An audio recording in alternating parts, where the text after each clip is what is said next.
So I just finished recording a Zig video for my ongoing series learning the Zig programming language here on YouTube. And hopefully by the time you watch this video, you have watched the previous video where I go over control structures. In that whole series, I'm going through and documenting my journey, my personal interest of learning the Zig programming language through different resources that I find online. And of course, some of these include the actual docs, so ziglang.org, and the main one I'm currently using is a free book by Pedro Park that's hosted on GitHub. It's open source that goes through many different chapters, 17 chapters to be specific, on different concepts of the Zig with examples, and personally, I'm very much so enjoying it. And it's probably not perfect, but for me, I genuinely enjoy it. I've learned many different things through kind of this ebook style where it has a bunch of text and examples such as the books by Alex Edwards for Let's Go and Let's Go Further when I learned the Go programming language. So I thought these book by Pedro and learning Zig like this would be exactly something I would enjoy. And so far, I've been correct. However, the issue came about 34 days ago when someone at Hacker News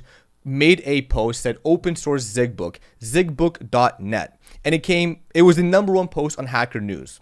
Now, before going into details of this, I'll tell you fully and transparently, I was very excited about this. I was excited that a new book came out about the Zig programming language that I could add as material and append it to my kind of to-do list for when I'm done the current book I'm on or current tab or tutorial I'm on, and just to see if it's something I want to continue, if it has more tidbits of information that I could learn from. And so I bookmarked it at the time, and when I looked at the actual page, and unfortunately it's currently down now by a notice of DMCA, which we'll get into in just a second, but the front page looked something like this. It was, learn Zig is not just about adding a language to your resume, it's about fundamentally changing how you think about software.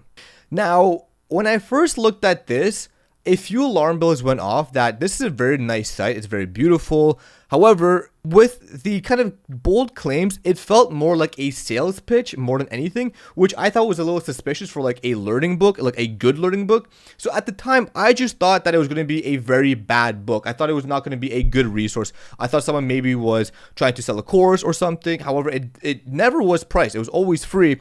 But I just thought like, okay, this looks kind of zany, cringy, cheesy, and it's probably not for me. You can see here it's 61 chapters, project based. You came for syntax, you leave with a philosophy. Like a little too much, not for me.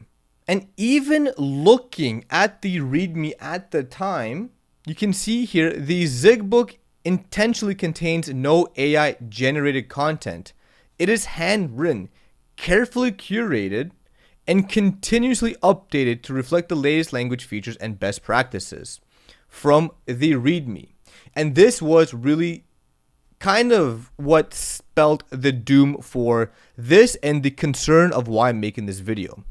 Because as it turns out, this entire book was likely AI generated.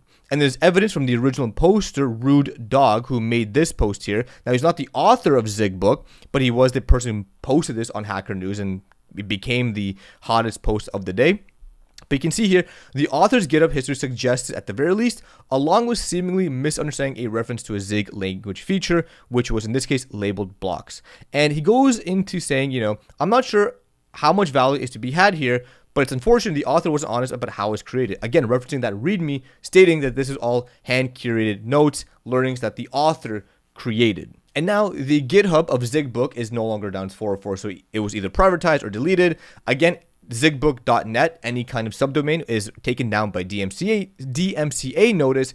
And overall, the comments on this Hacker News are just blatantly attacking of, why is something like this garbage, the #1 on the front page of Hacker News right now, and kind of shows the exact same things I was concerned about the kind of the philosophy things, the jargon on the front page. But really, a lot of people saw this, they saw the chapters, and it was very obvious that it was AI generated. It was, it clearly never stated this section is AI generated. It said contrary, but when you read it with an experienced kind of understanding of either Zig or just computer science or reading, you can tell that it was AI generated. And all of this brings me into the main point I'm trying to make here.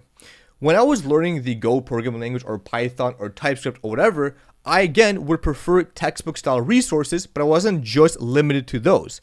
I would look at YouTube videos, I would look at articles, blog posts, courses, whatever it is to develop my skill set and knowledge of whatever I wanted to learn. And I'll make a list, and I'll go through them, kind of a fine balance of tutorial hell, if you will. And during this time, I may have found resources that were exceptionally good that I loved and referenced, and I may have found resources that were bad that I thought was garbage and didn't spend any time of day on it, just ignored it and continued on my journey of learning.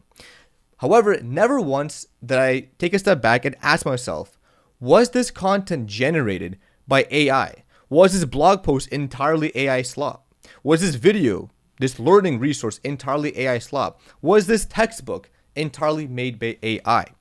I'm not blind to say that, this video is made by AI. Shorts, blog posts are generated by LLMs, but it never dawned on me to think about a learning resource entirely fabricated by an LLM. And this puts into jeopardy the authenticity of learning resource moving forward for the rest of 2025 and into 2026 and onward. Because if we cannot trust good materials that hit, number one on well-respected Hacker News sites, and they fool enough people, then how can we, as individuals who want to learn, have confidence that it's worth doing so if what we're learning is incorrect, inherently wrong, and just not genuine? And so that is my whole problem with this. As someone who has learned everything, I didn't go to school for computer science, everything through online resources. This is something that hits deep for me. I've had a bunch of Udemy courses. I've had a bunch of Coursera courses. I've watched the tutorials on YouTube. I've made my own courses. I think it's a very, fine balance act of providing value to someone who wants to learn while not being a grifter or anything like that, being a professional, right?